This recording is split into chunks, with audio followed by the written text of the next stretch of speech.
Je suis le sergent Julia Hall, j'ai 31 ans, et voici l'histoire de la façon dont j'ai perdu ma famille, pour finalement me retrouver moi-même, assise à une table de banquet. Lors du bal de l'armée, le jour de mon anniversaire, ma belle-mère, Margaret, a souri devant mes supérieurs hiérarchiques, et m'a tendu une enveloppe scintillante. À l'intérieur, se trouvaient des papiers de divorce. Mon mari, David, a pointé la caméra de son téléphone directement sur mon visage. Il filmait la scène. La voix de Margaret était d'une douceur écœurante. « Joyeux anniversaire, ma chérie. C'est un cadeau de notre part à tous. Mon fils mérite une vraie épouse, quelqu'un qui puisse élever le statut de la famille, et non une domestique. Il s'attendait à ce que je m'effondre. Mais il ne savait pas. Il n'avait aucune idée de l'existence de la lettre, cachée dans mon sac à main. Ils ignoraient totalement qu'il venait de me remettre la clé de ma propre liberté. Dites-moi d'où vous nous regardez dans les commentaires. Cliquez sur le bouton j'aime et abonnez-vous, si votre carrière et votre valeur ont déjà été rabaissées, par les personnes même qui étaient censées vous aimer le plus. La salle de bal du centre d'événements de Fort Hood était drapée des couleurs bleues et or de l'armée. C'était le bal annuel de l'armée, une soirée imprégnée de tradition, et c'était une soirée que j'aimais sincèrement. C'est un espace sacré pour nous. Nous y honorons le drapeau, nous portons un toast à la nation, et nous maintenons la sombre tradition de la table des disparus à l'avant, avec une chaise vide pour ceux qui ne sont jamais rentrés chez eux. Je portais mon plus bel uniforme, la tenue de service de l'armée, ou ASU. Son tissu bleu foncé me faisait l'effet d'une armure, avec mes décorations et mes rubans parfaitement alignés sur mon cœur. Notre table était un vrai mélange. Il y avait des membres de mon unité, y compris mon premier sergent, Michael Carter, un homme qui avait été un mentor discret pour moi. Et puis, il y avait mon autre famille. Mon mari, David, qui avait l'air mal à l'aise dans son smoking de location. Sa sœur Emma, qui vibrait littéralement d'une énergie cruelle et étourdie. Et la matriarche elle-même, Margaret Hall, drapée dans une robe de créateur, qui coûtait probablement plus cher que mes 3 derniers salaires. Elle incarnait la vieille bourgeoisie de Highland Park, à Dallas, et elle ne vous laissait jamais l'oublier. La cérémonie venait de s'achever. Les lumières se sont légèrement rallumées, et l'orchestre a entamé un doux air de jazz. Je souriais, sincèrement heureuse. C'était mon 31e anniversaire et, pour la première fois, la famille de mon mari assistait à un événement militaire à mes côtés. J'avais été si désespéré d'obtenir leur acceptation, si aveugle. C'est alors que Margaret s'est levée. Elle a fait teinter son verre. Un toast, a-t-elle dit, sa voix portant clairement à travers notre table. La musique s'est tue. David a sorti son téléphone. Je me suis tendu. Maman, qu'est-ce que tu fais, a murmuré David, mais il appuyait déjà sur le bouton d'enregistrement. Julia, a dit Margaret, avec un sourire semblable à du marbre poli. Elle a fait glisser une enveloppe rose fuchsia étincelante, sur la nappe en lin blanc. Nous savons à quel point tu valorises le sens du service, alors nous te signifions ton congé avec ceci. La table a plongé dans le silence. Le premier sergent Carter, un homme que je n'avais jamais vu déstabilisé, s'est figé, sa fourchette à mi-chemin de sa bouche. J'ai regardé David, mais il ne me regardait pas. Il regardait à travers l'écran de son téléphone, le visage impassible. Mes doigts étaient engourdis lorsque j'ai ramassé l'enveloppe. C'était la même, celle d'il y a 3 jours. Mon esprit a vacillé, m'arrachant à la salle de bal, pour me ramener à notre petite maison de location à Killeen, au Texas, juste à l'extérieur de la porte principale de Fort Hood. Je venais de rentrer d'une longue journée au dépôt logistique, mes bottes encore couvertes de poussière. J'ai trouvé Margaret assise seule, à la table de notre cuisine. Elle examinait une pile d'épais documents à l'allure juridique. Elle a sursauté quand je suis entré, surprise. Julia. Avec un mouvement nerveux, semblable à celui d'un oiseau, elle a rassemblé les papiers, et les a fourrés dans cette même enveloppe rose fuchsia, le genre d'enveloppe que l'on achète dans un magasin à 1 euro. Ma chérie, a-t-elle gazouillé, utilisant un petit nom affectueux qu'elle n'avait jamais, au grand jamais, utilisé auparavant. Je préparais juste ton cadeau spécial. Nous sommes tous si impatients. J'ai dû paraître confuse. Un cadeau? Elle a poussé un rire aigu. Pour ton anniversaire, bien sûr. C'est quelque chose qui va tout changer. Elle a souri, alors. Un sourire large et éclatant, mais qui n'atteignait pas ses yeux. C'était le sourire d'un prédateur, qui venait de coincer sa proie. J'aurais dû m'en douter à ce moment-là. J'aurais dû voir les signaux d'alarme, qui s'agitaient pratiquement sous mon nez. Ce bal tout entier, cette soirée dans son intégralité, avait été l'idée de Margaret. Pendant 2 ans, elle avait refusé ne serait-ce que de visiter Keeling, la qualifiant de ville affreuse et poussiéreuse. Elle parlait de ma carrière comme d'un jeu, dans la boue, et qualifiait mes compagnons d'armes d'ouvriers sans éducation. Mon monde, mon service, ma fierté. Tout cela était, pour elle, de mauvais goût et sans aucune culture. Puis, il y a 2 semaines, elle m'avait appelé. Julia, ma chérie, avait-elle roucoulé. J'ai entendu dire que le bal de l'armée approchait. J'insiste pour que nous y assistions tous. En tant que famille, nous voulons honorer ton service. J'étais tellement stupéfaite, que j'en ai littéralement laissé tomber mon téléphone. Quand j'ai annoncé la nouvelle à David, il s'est contenté d'acquiescer avec enthousiasme. Tu vois, je t'avais dit qu'elle finirait par s'y faire. C'est bien la moindre des choses que nous puissions faire pour ma femme. Même Emma, sa sœur insipide, m'avait envoyé un SMS. OMG, un bal de l'armée. Tellement pittoresque. Ça va être super amusant. Je le vois maintenant. Je vois le piège dans lequel j'ai foncé tête baissée, aveuglé par mon propre besoin, désespéré et pathétique, d'obtenir leur approbation. Je voulais tellement faire partie de leur parfaite famille de Dallas, que j'ai ignoré tous mes instincts. Et David, mon Dieu, David. La veille du bal. Ma dernière nuit en tant que femme de 30 ans. Il est arrivé derrière moi, alors que je cirais mes chaussures. Il a passé ses bras autour de ma taille, un geste inhabituel, presque hésitant. Nous n'avions pas été intimes. Pas vraiment. Pendant des mois, il avait passé plus de temps au téléphone avec sa mère, que dans la même pièce que moi. Mais cette nuit-là, il m'a serré fort. Il a enfoui son visage dans mes cheveux. Demain sera un jour que tu n'oublieras jamais, Julia, a-t-il murmuré. Je te le promets. J'avais fermé les yeux, un sourire sincère illuminant mon visage. Je m'étais endormi ce soir-là pleine d'espoir, pensant qu'il s'agissait d'une promesse d'amour, d'un nouveau départ. Je suis revenu au présent, à la salle de bal, au visage braqué sur moi. Mon pouce a brisé le seau en aluminium bon marché, de l'enveloppe rose. J'en ai sorti les papiers. Ils étaient épais, officiels. Et, tout en haut de la première page, j'ai vu les mots « demande en dissolution de mariage ». La musique s'est arrêtée. Ou du moins, j'en ai eu l'impression. Mon monde entier s'est compressé, pour se réduire à cette feuille de papier dans ma main, au tintement de la flûte à champagne d'Emma, et au regard froid et triomphant dans les yeux de Margaret. Elle s'est penchée en avant, sa voix descendant au niveau d'un murmure de conspiratrice, mais toujours assez forte pour que tout le monde à la table puisse entendre. Mon fils a besoin de quelqu'un qui puisse assister au gala de charité à Dallas, Julia. Quelqu'un qui comprend notre monde, et non pas quelqu'un qui se contente de jouer dans la boue. J'ai fixé le papier. En bas de la dernière page, j'ai vu sa signature, la signature soignée et familière de David, qu'il avait manifestement apposée des jours auparavant. J'ai levé les yeux de cette confession, de cette promesse trompeuse. J'ai regardé mon mari. Il filmait toujours, la main parfaitement stable. Et j'ai réalisé, alors que la pièce commençait à tourner autour de moi, que le murmure de David n'était pas une promesse d'amour. C'était la confession d'un homme coupable. Mon cœur ne se brisait pas simplement, il explosait. L'humiliation était une force physique, brûlante et acérée, qui se propageait de ma poitrine jusqu'au bout de mes doigts. J'ai regardé leurs visages suffisants et pleins d'attente, Margaret, David, Emma, un front uni de mépris. Pourquoi? Pourquoi me détestait-il à ce point? Ce dédain? Où tout cela avait-il véritablement commencé? Le mépris, voilà ce que c'était. Un mépris froid et étouffant, que j'avais pris pour quoi? De la timidité, une différence de milieu social. Non, c'était exactement ce que cela semblait être, et il avait été là depuis le tout début.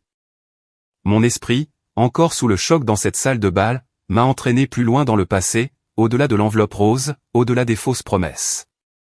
Il m'a ramené 2 ans en arrière, la semaine suivant notre lune de miel. Nous étions à un cocktail, dans la vaste demeure de Margaret à Highland Park, Dallas. C'était un monde de voix feutrées, d'œuvres d'art anciennes, et de femmes au front lissé par la chirurgie. Je portais la plus belle robe civile que je possédais, une simple robe fourreau bleu marine, et j'avais l'impression d'être une enfant qui joue à se déguiser. Margaret, tenant une flûte à champagne comme s'il s'agissait d'une extension de sa main, me présentait à ses amies, des femmes nommées Bitsy et Catherine. Et voici, a-t-elle dit en me désignant, la femme de David, Julia. Ses amis ont souri, polis et insipides. Puis Margaret a apporté une précision, sa voix baissant d'une fraction, comme pour partager un secret légèrement embarrassant. Elle est sergent. Elle a prononcé le mot sergent, de la même manière qu'elle aurait pu dire plombier ou détenu. Elle insistait sur ce grade, non pas comme un accomplissement, mais comme une marque au fer rouge, le signe d'une classe sociale inférieure. J'ai vu les sourires polis sur les visages de ses amis se crisper, remplacés par un regard de pitié. Pas pour moi, pour David. Avant même que je puisse parler, Margaret s'est tournée, rayonnante, et a attiré sa fille près d'elle. Et vous connaissez toute mon Emma. Elle vient de se fiancer à un merveilleux cardiologue, une vraie carrière. Nous sommes littéralement aux anges. Je restais là, invisible. Moi, sous-officier de l'armée des États-Unis, qui gérait la logistique de centaines de soldats, j'étais invisible à côté d'un homme, qui n'avait même pas encore intégré la famille. David m'a simplement serré la main, un geste faible et faussement désolé, et m'a dirigé vers le bar. Il ne m'a pas défendu. Il ne m'a jamais défendu. C'était ça, le schéma habituel. Les piques n'étaient pas toujours aussi directes. La plupart du temps, elles étaient subtiles. Un millier de petites coupures de papier, faites d'exclusion et de comparaison. Mais les fêtes de fin d'année, c'était le moment où Margaret aiguisait ses couteaux. Notre premier Thanksgiving. J'étais tellement excité. Je venais d'une petite famille de la classe moyenne, où Thanksgiving rimait avec une table bondée, la parade de Maciès à la télévision, et des chapeaux de pèlerin en papier. Le Thanksgiving de Margaret était une véritable mise en scène. Il se déroulait dans une salle à manger aux allures de musée, avec une table de 6 mètres de long, de l'argenterie astiquée, et une dinde luisante préparée par un traiteur professionnel. C'était une tradition de la famille Hall, a expliqué Margaret, que chacun fasse le tour de la table, pour dire ce dont il était le plus reconnaissant. David, assis à la droite de sa mère, a commencé. « Je suis reconnaissant pour ma nouvelle promotion au cabinet », a-t-il dit en bombant le torse. Emma, qui envoyait des SMS sous la table, a dit qu'elle était reconnaissante pour les futurs revenus de son fiancé. Puis est venu le tour de Margaret, elle a souri. Un sourire chaleureux et sincère, qu'elle n'utilisait jamais avec moi. Je suis reconnaissante pour le merveilleux fiancé d'Emma, enfin un médecin dans la famille. Un homme si respectable et intelligent. Ensuite, c'était à mon tour. La table était silencieuse. Tous les yeux étaient braqués sur moi. J'ai raclé ma gorge, ma voix me paraissant trop forte dans cette pièce caverneuse. Je suis reconnaissante pour mon service, et pour mes soldats. Margaret a laissé échapper un rire court et sec, un sarcasme. Elle m'a coupé, s'adressant à l'assemblée, « Oh oui, nous devrions tous être reconnaissants que Julia soit en sécurité. Après tout, ce n'est pas comme si tout le monde avait l'éducation nécessaire pour un vrai travail de bureau. N'est-ce pas? Nous avons besoin de gens pour toutes sortes de travaux. » Le sous-entendu flottait dans l'air, épais et rance, un métier de col bleu, un ouvrier sans éducation. Mon visage était brûlant. J'ai regardé David. Je l'ai supplié du regard de dire quelque chose, n'importe quoi. De défendre ce service dont j'étais si fier. Il a juste baissé les yeux. Il a pris sa fourchette, et a fixé intensément sa part de tarte à la citrouille, comme si elle détenait les secrets de l'univers. Il est resté silencieux. Son silence était sa réponse. Son silence était une trahison. C'est à cet instant précis que j'ai appris, que l'absence de soutien est une forme de violence en soi. Les fêtes étaient devenues un champ de mine. Ce Noël-là, la disparité frôlait le comique. David, l'héritier, a reçu une Rolex vintage. Emma, la princesse, a reçu un voyage tout frais payé à Paris. On m'a tendu un petit paquet, soigneusement emballé. Je l'ai ouvert. À l'intérieur, se trouvait un épais livre de poche, transition de carrière pour les vétérans, de l'armée au travail manuel. Glissé sous la couverture, se trouvait un ensemble de vêtements d'infirmière, bleu pâle, stériles et soigneusement pliés. Je me disais, chère Julia, a déclaré Margaret, en sirotant son mimosa matinal, que tu devrais te préparer à un travail de service plus réaliste, une fois que tu auras quitté l'armée. Elle a fait un geste vers la tenue. Peut-être pourrais-tu trouver du travail. Oh, dans le nettoyage, à l'hôpital de mon gendre. Je suis sûr qu'il pourrait obtenir un entretien au service d'entretien. Je suis restée assise là, ce tissu bon marché et amidonné sur les genoux, la Rolex étincelant au poignet de David, et je n'ai ressenti qu'une froide et lourde résignation. Une fois de plus, David n'a rien dit. J'ai enduré cela. J'ai enduré cela parce que je l'aimais, ou du moins, j'aimais l'homme que je croyais qu'il était. Je me disais que c'était simplement ainsi qu'agissaient les familles issues de la vieille bourgeoisie. Je me disais que je devais simplement faire plus d'efforts pour prouver ma valeur, pour être meilleur. La fin de cet espoir est survenue un mardi quelconque, 6 mois avant le bal de l'armée. J'étais rentré tôt à la maison, ce que je faisais rarement. Je suis entré juste au moment où David raccrochait le téléphone, le visage pâle et tendu. « C'était qui ?» ai-je demandé. « Oh, juste le travail », a-t-il menti maladroitement. Juste à ce moment-là, son téléphone a vibré sur le comptoir. Un texto de sa mère. Il disait, elle ne doit pas le découvrir. Règle le problème. Régler quel problème, David, ai-je demandé, mon sang se glaçant dans mes veines. Il a poussé un long soupir las, le soupir d'un homme pris au piège. Et puis, il a tout avoué. Pas tout dans les moindres détails, mais suffisamment. Margaret faisait pression sur lui. Le fonds en fiducie de la famille, l'héritage. Tout était lié au fait que David devait présenter la bonne image, et une bidasse comme épouse ne correspondait pas à cette image. Tout s'est mis en place dans mon esprit, après cela.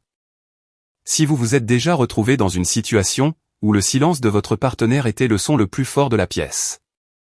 Si vous savez ce que l'on ressent lorsqu'on hurle à l'intérieur, tandis que la personne censée vous protéger regarde ailleurs, cliquez sur le bouton j'aime pour montrer votre soutien. Dites-le moi dans les commentaires. Juste quelques mots, avez-vous déjà eu l'impression d'être invisible, aux yeux de ceux qui étaient censés vous voir en premier? Le coup de grâce, fatal, a été porté environ 1 mois plus tard. J'étais dans la cuisine et David était dans le bureau, en conférence téléphonique avec sa mère. Il croyait que j'étais sorti courir, mais je me tenais juste là, immobile, écoutant à travers la porte entr'ouverte.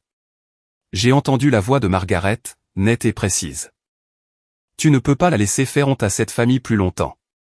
Tu es un hall. Ton père aurait honte. C'est un troufion, David, un simple soldat. Tu dois faire un choix. C'est elle, ou la fortune de cette famille. Et je suis sérieuse. Il y a eu un long silence. J'ai retenu mon souffle, priant, le suppliant, seulement dans ma tête.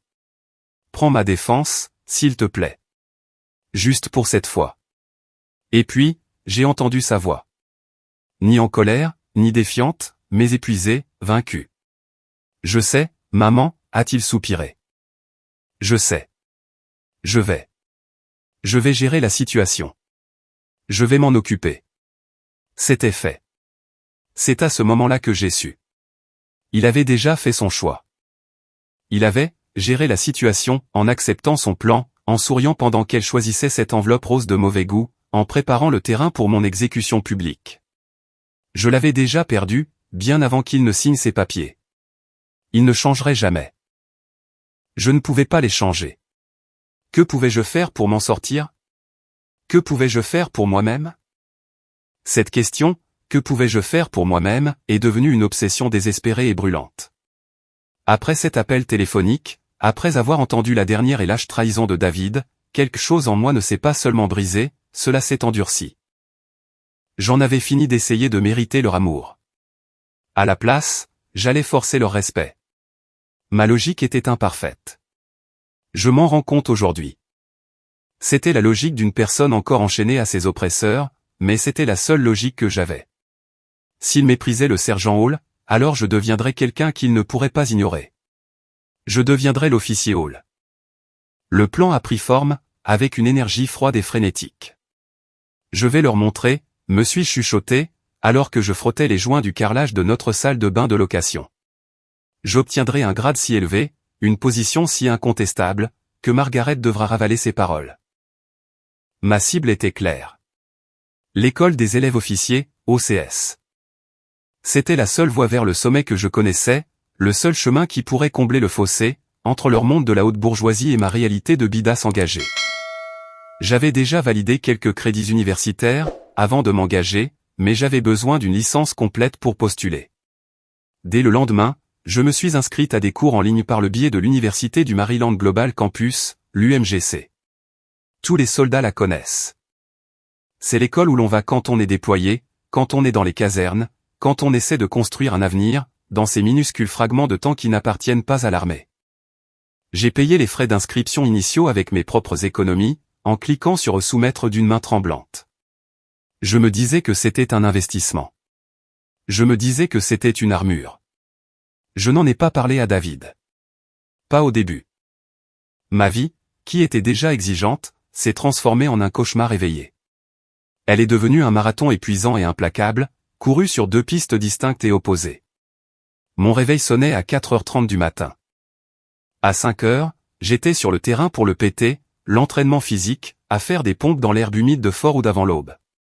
À 6h30, je prenais ma douche et me changeais. À 7h, j'étais au dépôt logistique, gérant des manifestes, suivant des équipements valant des millions d'euros, et dirigeant mes soldats.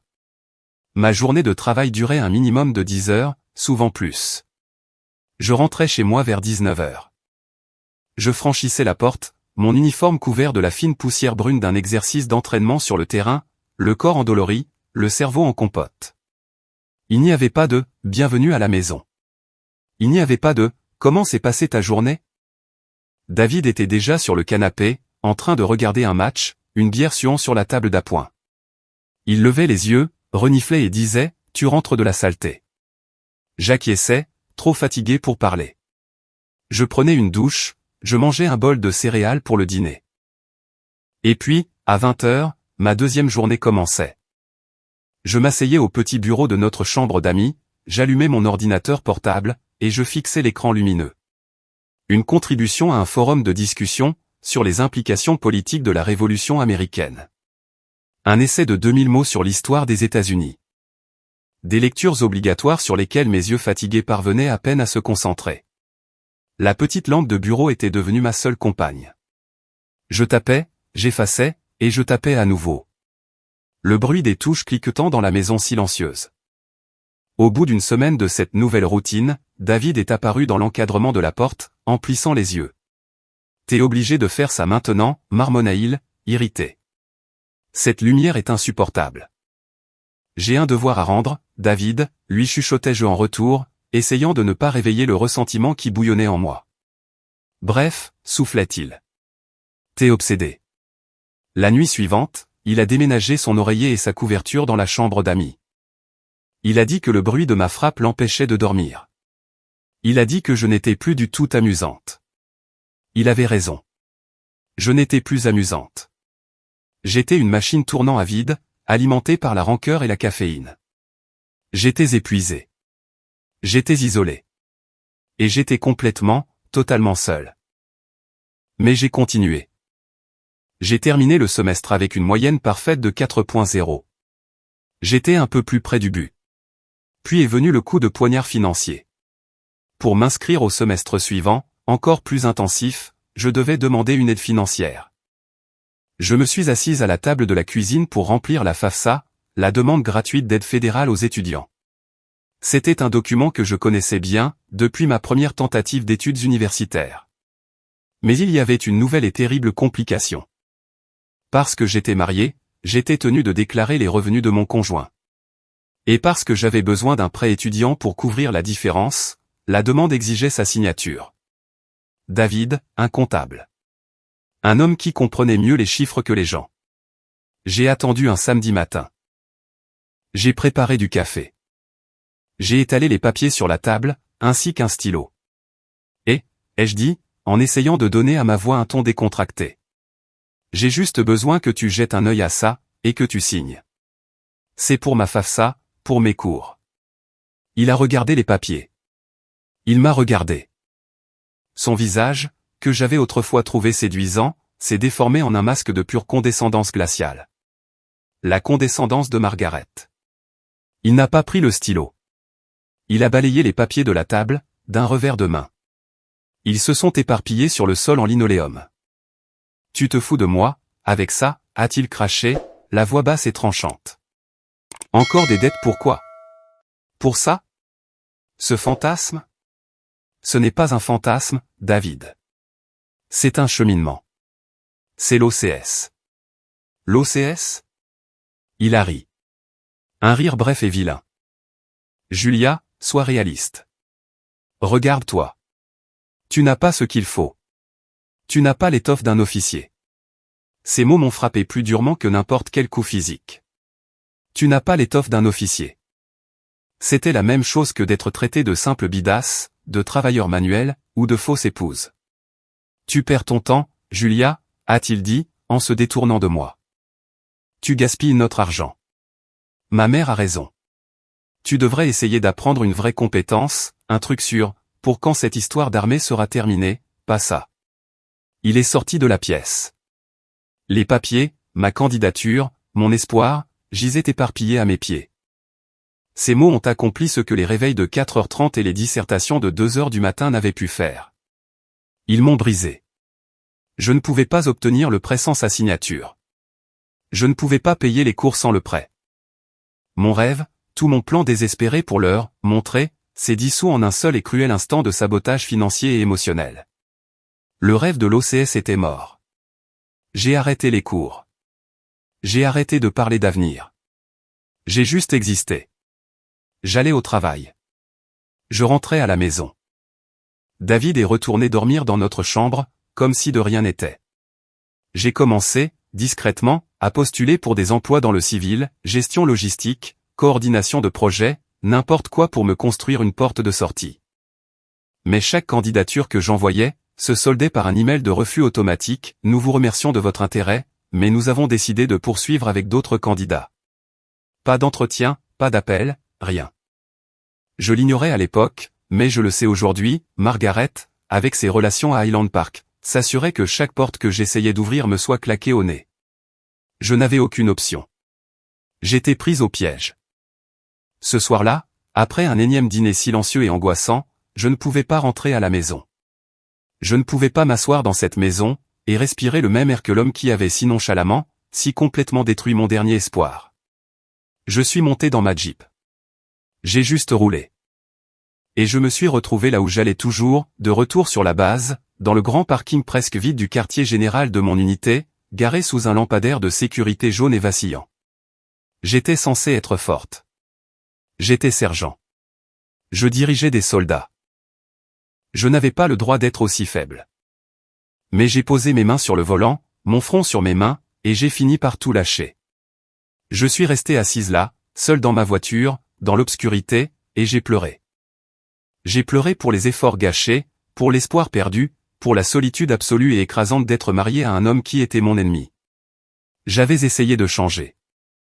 J'avais essayé d'être meilleure, d'être plus intelligente, d'être quelqu'un dont il ne pourrait pas se moquer, et j'avais échoué. Je ne sais pas combien de temps je suis resté dans ce parking, recroquevillé sur le volant de ma Jeep, complètement brisé. Ces larmes étaient du genre silencieuses et épuisées, celles qui viennent après que la colère s'est consumée, ne laissant rien d'autre qu'une douleur froide et creuse. J'avais échoué. J'étais piégé. Un doux et ferme toc-toc-toc sur la vitre côté conducteur, m'a fait sursauter, le cœur battant la chamade dans ma poitrine. À travers la vitre, et mon propre reflet flou, je l'ai vu.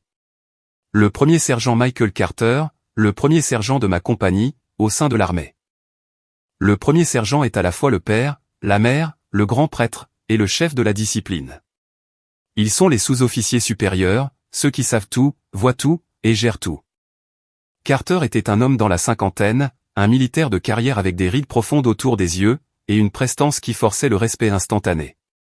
J'ai frénétiquement essuyé mon visage avec mes manches, les joues brûlantes d'une honte nouvelle et différente. Ne le laisse pas te voir pleurer. Ne sois pas ce genre de soldat. Il n'a pas bougé. Il a simplement attendu. J'ai tâtonné avec le bouton pour baisser la vitre, l'air frais de la nuit texane frappant mon visage brûlant. Premier sergent, ai-je réussi à croasser. Le premier sergent Carter ne m'a pas demandé si j'allais bien. Il ne m'a pas demandé ce qui n'allait pas. Il ne m'a pas demandé pourquoi l'un de ses sergents pleurait, seul dans sa voiture à 21h, un mardi soir. Il m'a simplement tendu un gobelet en carton fumant, provenant du petit café ouvert 24h24 de la base. Il est noir. On dirait que vous en auriez bien besoin, sergent, a-t-il dit. Sa voix était profonde, rocailleuse, et d'un calme absolu. Je l'ai pris, la main tremblante. Chef, premier sergent, je suis désolé. Il n'y a pas de quoi être désolé, Hall. Il n'est pas parti. Il n'a pas posé de questions indiscrètes. Il est juste resté là. Il a appuyé une main sur le toit de ma Jeep, et a regardé au loin, vers le parking, m'offrant la dignité de ne pas être dévisagé pendant que j'essayais de me ressaisir. Nous n'étions que deux soldats, partageant un moment de tranquillité dans l'obscurité. Le silence n'était pas gênant. Il était patient. J'ai pris une gorgée de ce café brûlant et amer. C'était le pire café de la base, mais à cet instant, c'était la chose la plus chaleureuse et la plus bienveillante que j'ai jamais ressentie. Au bout d'une longue minute, il s'est adressé à l'air de la nuit, et non à moi.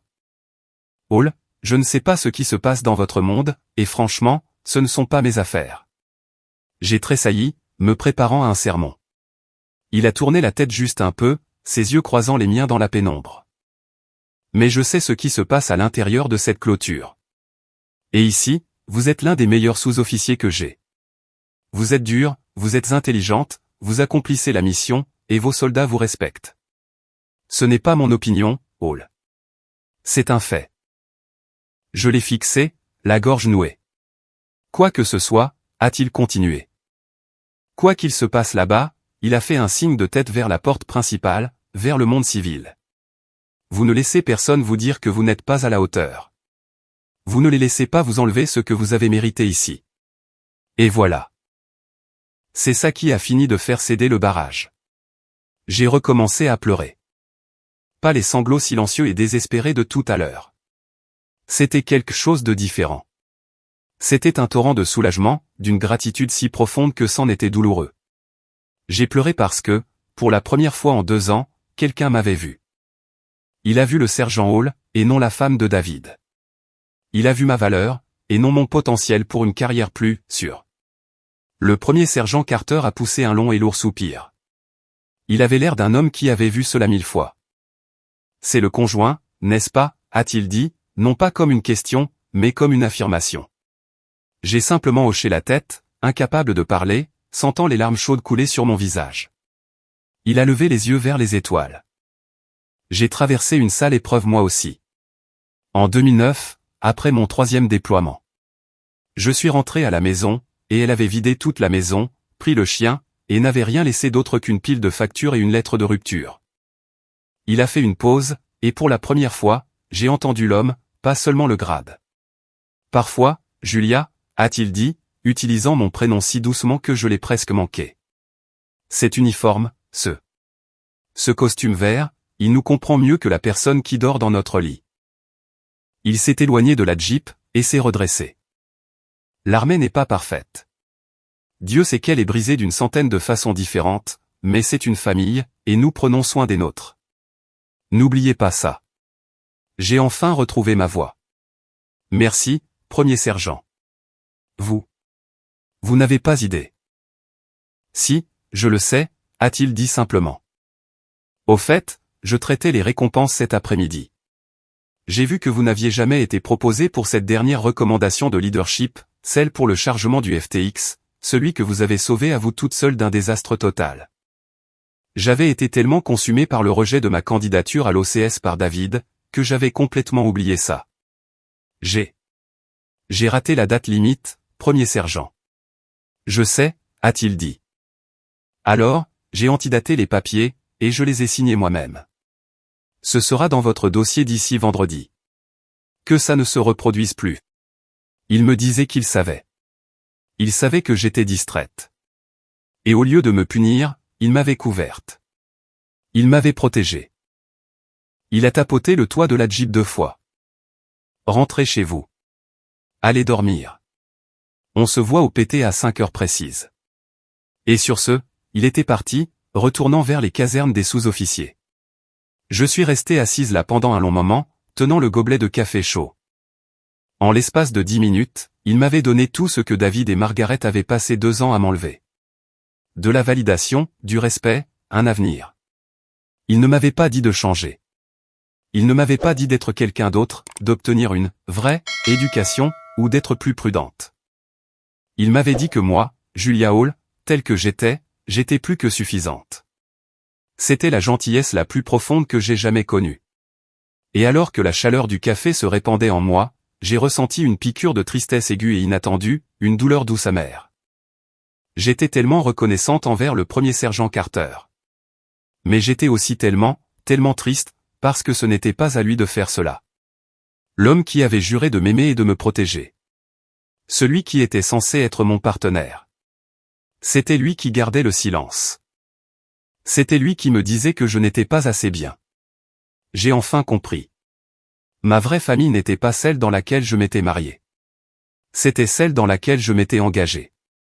C'étaient ces hommes et ces femmes qui portaient le même uniforme, qui comprenaient les mêmes sacrifices, et qui, lorsque vous tombiez, étaient ceux qui vous relevaient, vous tendaient une tasse de café affreux, et vous disaient de retourner au combat.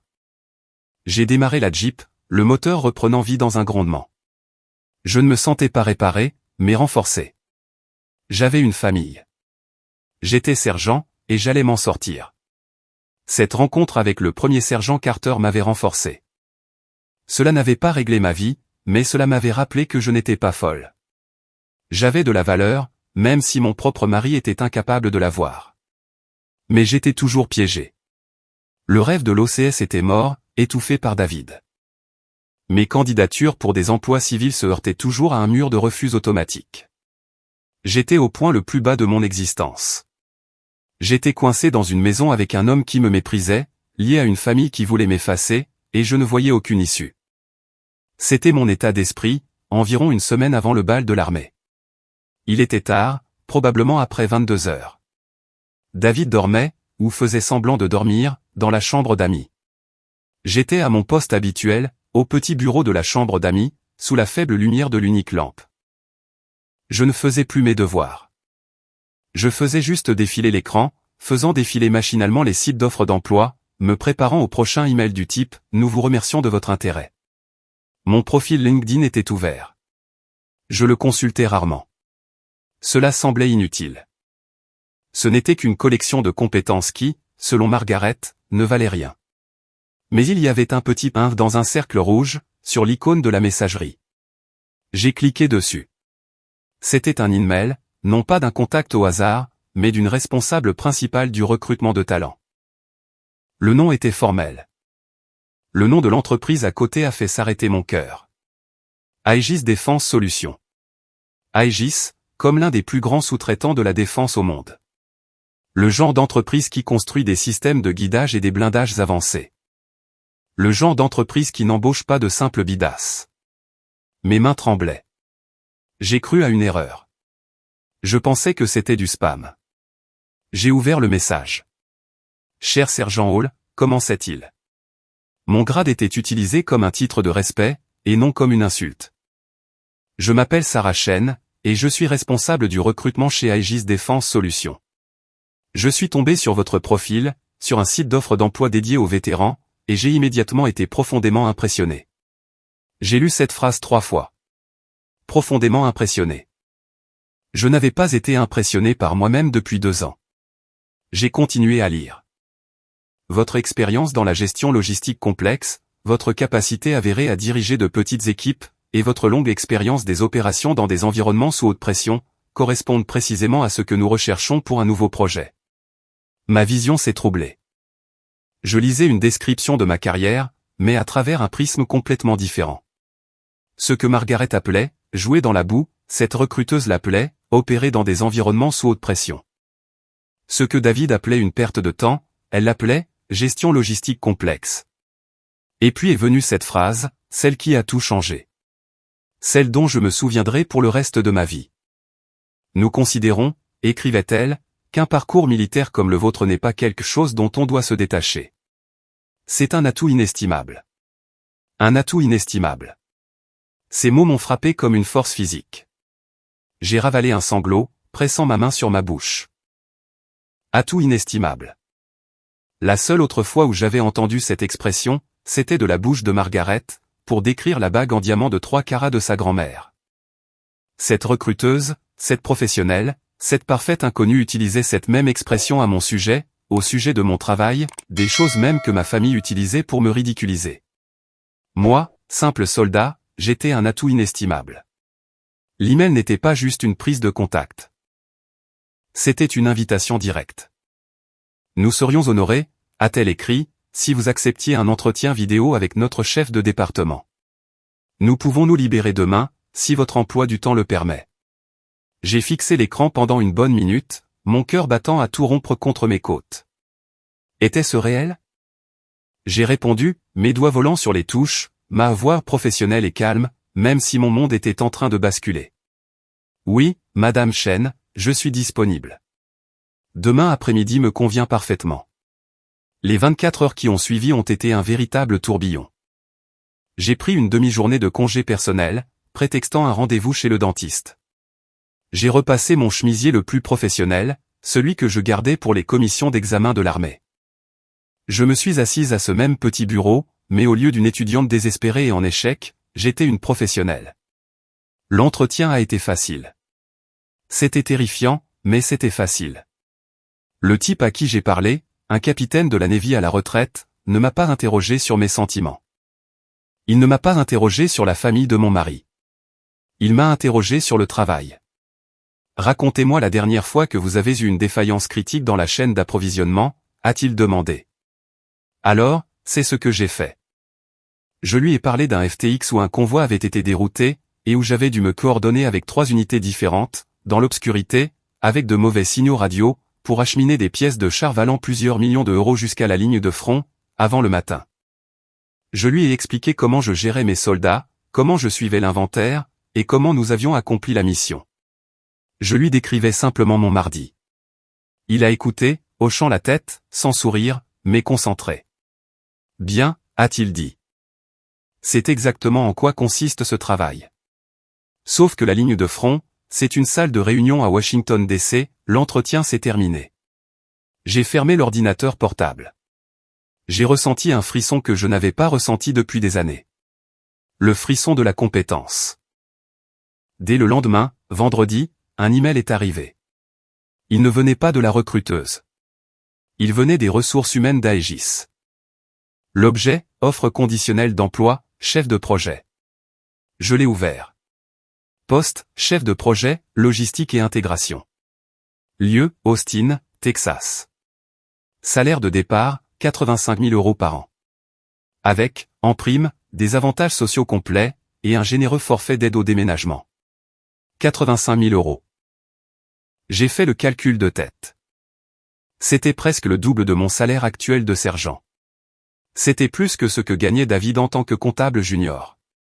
C'était suffisant. C'était suffisant pour me prendre mon propre appartement à Austin. C'était suffisant pour payer mes propres factures. C'était suffisant pour partir. C'était suffisant pour commencer une nouvelle vie. Une vie où j'étais la seule personne à définir ma propre valeur. C'était la porte de sortie. C'était la revanche. C'était la réponse à la question, que puis-je faire pour moi-même? Un plan, froid et tranchant, s'est mis en place. Mon anniversaire était dans une semaine. Le bal de l'armée était dans une semaine. Et Margaret et David préparaient, comme elle l'avait promis, un cadeau qui allait tout changer.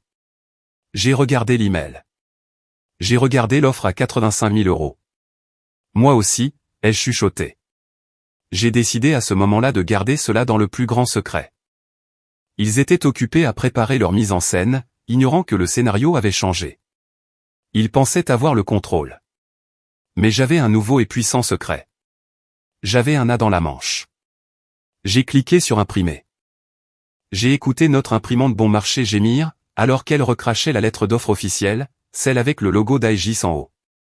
J'ai plié soigneusement le papier, en un petit rectangle bien net. Je suis allé dans la chambre et j'ai ouvert mon placard. Suspendue au fond, dans une housse de pressing en plastique, se trouvait la petite pochette noire que j'avais l'intention de porter avec mon uniforme au bal de l'armée. Je l'ai dézippée. J'ai glissé la lettre pliée, mon secret, mon arme, mon évasion, à l'intérieur, dans la doublure en soie. Je l'ai refermée. J'étais sorti de l'entretien avec Aegis, et de l'offre qui a suivi, avec une arme secrète soigneusement rangée. Mais une chose étrange s'est produite dans les jours qui ont suivi. L'adrénaline initiale, le soulagement froid et vif d'avoir un plan de fuite, ont commencé à s'estomper. Et, à la place, un sentiment différent s'est immiscé en moi. Une peur froide et lourde. J'avais l'offre, 85 000 €, une nouvelle vie à Austin. Tout ce que j'avais à faire, c'était de cliquer sur accepter, et je n'y arrivais pas. J'ouvrais l'email sur mon téléphone. Je fixais le bouton de réponse. Mon pouce planait au-dessus de l'écran, et j'étais paralysé, figé par une terreur si profonde qu'elle m'en nouait l'estomac. Qu'est-ce qui n'allait pas chez moi? C'était tout ce que je voulais. C'était ma validation. C'était ma porte de sortie, ma revanche, mon billet vers la liberté. Mais au lieu de ressentir de la joie, j'étais terrifié. Et puis, j'ai entendu sa voix aussi clairement que si elle avait été dans la pièce. Celle de Margaret, toi, un chef de projet. Ne sois pas ridicule. Tu n'es qu'un sergent. Tu n'es pas assez intelligente pour ce monde-là. Tu vas échouer. Tu seras démasqué comme une fraude. Tu n'es qu'un trophion qui joue à se déguiser. Et la voix de David, plus faible, mais tout aussi tranchante. Sois réaliste, Julia. Tu n'as pas ce qu'il faut. Tu perds ton temps. Pendant 2 ans, ils avaient systématiquement démantelé l'estime que j'avais de moi-même.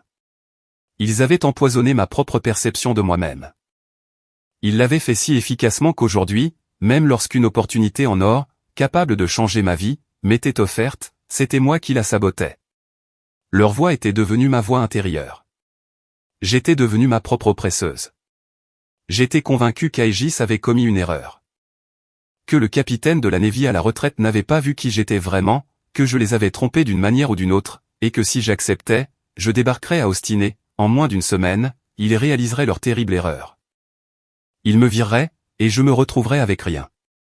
Plus d'armée, plus de mari, plus d'avenir. Juste un bail rompu, et une humiliation écrasante. La peur était si forte, que c'en était une maladie physique. La date limite pour accepter l'offre était lundi. On était samedi. Le bal de l'armée avait lieu dans quelques jours à peine, le jour de mon anniversaire. Je manquais de temps. J'étais assise dans ma voiture, fixant mon téléphone, mon doigt planant au-dessus du bouton de suppression. Pas seulement pour supprimer l'email, mais pour supprimer l'espoir. C'était trop douloureux, trop dangereux d'espérer. Il était plus sûr de rester dans la misère que je connaissais. Il était plus sûr de rester la simple bidasse que Margaret disait que j'étais. J'allais rejeter l'offre. J'allais choisir la prison que je connaissais, plutôt que la liberté que je ne pensais pas mériter. J'ai posé ma tête sur le volant, vaincu. Je ne peux pas le faire, ai-je murmuré. Je ne suis pas à la hauteur. Pas à la hauteur de quoi, Hall? La voix grave m'a fait sursauter, une fois de plus. J'ai levé les yeux. Le premier sergent Carter passait par là, portant une pile de dossiers. Il devait travailler un samedi. Je n'ai pas pu empêcher les mots de sortir. Je ne lui ai pas raconté les détails. Pas à propos d'Aegis. Pas à propos des 85 000 €. Je n'ai pas pu. Premier sergent, ai-je dit, la voix nouée. Comment savez-vous? Comment savez-vous quand il faut continuer à se battre pour quelque chose, et quand il faut simplement abandonner? Quand accepter que l'on n'est tout simplement pas fait pour ça? Il s'est arrêté, son radar de sous-officier en état d'alerte maximale. Il pouvait repérer une crise à 1 kilomètre à la ronde. Il m'a regardé, m'a vraiment regardé, avec ses yeux patients et qui voyaient tout. Vous luttez avec une décision, a-t-il déclaré. Oui, premier sergent. J'ai une grande opportunité, une nouvelle voie, mais j'ai peur. J'ai peur de ne pas être à la hauteur. J'ai peur d'échouer. Et je ne sais même pas si je devrais essayer. Le premier sergent Carter, un homme que je savais croyant, un homme qui avait traversé de multiples déploiements et un divorce dévastateur, m'a regardé avec une tristesse profonde et complice. Hall, a-t-il dit, la voix plus douce que je ne l'avais jamais entendue. Connaissez-vous la prière de la sérénité? J'en ai entendu parler, premier sergent, pour les réunions des alcooliques anonymes, n'est-ce pas? Ce n'est pas seulement pour les alcooliques, Julia, a-t-il dit, utilisant à nouveau mon prénom. C'est pour les soldats. C'est pour les gens qui mènent un combat qu'ils ne peuvent pas contrôler. Il s'est appuyé contre le capot de ma Jeep, regardant le bâtiment terne et marron du quartier général. Il ne l'a pas récité comme un homme qui dit les grâces. Il l'a prononcé comme un credo, comme une arme. Mon Dieu, donnez-moi la sérénité, a-t-il dit, sa voix n'étant qu'un grondement sourd, d'accepter les choses que je ne puis changer. Il a fait une pause, et a tourné la tête pour me regarder directement. Le courage de changer les choses que je peux. Il a soutenu mon regard, les yeux perçants, enfonçant ses mots en moi. Et la sagesse d'en connaître la différence. Je suis resté là à le fixer, le souffle coupé. Il s'est redressé. Vous êtes dans une cage, Hall, et vous n'êtes pas sûr de savoir quelles parties sont réelles, et quelles parties sont seulement dans votre tête. Je crois que oui. Alors, utilisons cette prière, a-t-il dit, d'un ton très professionnel, comme un sergent instructeur démontant un fusil. Que ne pouvez-vous pas changer? Commençons par là. Je ne peux pas changer la façon dont il me voit, ai-je chuchoté. Et je savais que je ne parlais pas des recruteurs d'Aegis. Je parlais des Hall. Je ne peux pas changer Margaret. Je ne peux pas changer David. Je ne peux pas les forcer à me respecter. J'ai essayé. J'ai échoué. Exactement, a dit Carter, avec un hochement de tête sec. Vous ne pouvez pas les changer. C'est un fait. Vous vous êtes jeté contre une porte en acier, et elle ne bougera pas. C'est ça, que vous devez accepter. Vous devez trouver la sérénité d'arrêter. Il a laissé le message faire son effet. La sérénité d'arrêter d'essayer de gagner leur approbation. Maintenant, a-t-il dit. Que pouvez-vous changer? Mon esprit a repensé à l'email sur mon téléphone. Les 85 000 €. L'appartement à Austin. Le titre de chef de projet. Mon avenir, ai-je dit, les mots à peine audibles. Mon lieu de vie, mon travail. Et voilà, a-t-il dit. C'est ça que vous pouvez changer. C'est là que vous devez trouver le courage. Il a tapoté son doigt sur la vitre, juste devant mon visage. Votre problème, Hall, c'est que vos ennemis vous ont volé votre sagesse. Ils sont entrés si profondément dans votre tête, que vous ne pouvez plus faire la différence entre la porte en acier, et celle qui est ouverte. Ils vous ont convaincu que tout est une porte en acier. Ça a été comme un éclair, une gifle au visage, une clé tournant dans une serrure dont j'ignorais l'existence. Vous ne pouvez pas les changer, a-t-il répété. Ça, c'est la partie sur la sérénité. Vous pouvez vous changer vous-même. Il m'a pointé du doigt. Ça, c'est la partie sur le courage. Votre seule mission, en ce moment, c'est de trouver la sagesse d'en connaître la différence. Il a reculé. Ne les laissez pas vous voler votre sagesse, Hall. Ne les laissez pas gagner. Je l'ai regardé s'éloigner, les dossiers cartonnés coincés sous le bras. Je suis resté assise là, le moteur éteint, la voiture silencieuse. La sérénité d'accepter les choses que je ne puis changer, Margaret, David, Lorraine. Le courage de changer les choses que je peux, Aegis, Austin, ma vie entière. La sagesse d'en connaître la différence. C'était si simple, si brutal, et tellement libérateur. Les voix de Margaret et de David étaient toujours là. Tu vas échouer. Tu n'es pas assez bien. Mais maintenant, j'avais une nouvelle voix, une voix plus forte. Celle du premier sergent Carter. Ne les laissez pas vous voler votre sagesse. J'ai pris une grande inspiration tremblante. J'ai pris mon téléphone. Mon pouce ne tremblait plus. J'ai ouvert l'email des ressources humaines d'Aegis. J'ai appuyé sur répondre. J'ai tapé, chère Madame Chen, et toute l'équipe d'Aegis. Je suis ravi d'accepter formellement votre offre pour le poste de chef de projet. J'ai hâte de commencer. J'ai appuyé sur envoyer. Une vague de terreur, et en dessous, un courant profond et puissant de soulagement, m'a submergé. Je l'avais fait. J'avais accepté les choses que je ne pouvais pas changer, et je venais de trouver le courage de changer celles que je pouvais. Appuyer sur envoyer pour cet email à Aegis ne signifiait pas seulement accepter un emploi. Cela déployait une arme, mon secret. En cet instant précis, toute la dynamique de ma vie a basculé. La sagesse tirée de la prière du premier sergent Carter m'avait fourni un point d'ancrage. J'avais accepté ce que je ne pouvais pas changer, les Hall, et j'avais eu le courage de changer ce que je pouvais, mon avenir. Les jours précédant le bal de l'armée ont été étranges. Je n'étais plus une victime prise au piège dans une cage. J'étais une observatrice, une stratège, regardant une pièce de théâtre dont je connaissais déjà la fin. La peur qui m'avait paralysé pendant 2 ans avait disparu, remplacée par une concentration froide, aiguë et patiente. J'étais chez nous, dans notre cuisine, quelques jours avant le bal, lorsque Margaret a répété sa petite mise en scène. Je suis rentré du garage, et elle était assise à la table de la cuisine, exactement comme je l'avais vue auparavant. Elle avait une pile de documents juridiques, et cette même enveloppe d'anniversaire, scintillante et d'un rose offensant. Quand elle m'a vu, elle a poussé son petit halètement théâtral répété. « Oh, Julia, ma chérie, tu m'as fait peur. » Précipitamment, presque maladroitement, elle a glissé les papiers dans l'enveloppe. La dernière fois que j'avais vu cela, j'étais un animal confus et blessé, trop désespéré d'obtenir de l'affection pour voir le piège.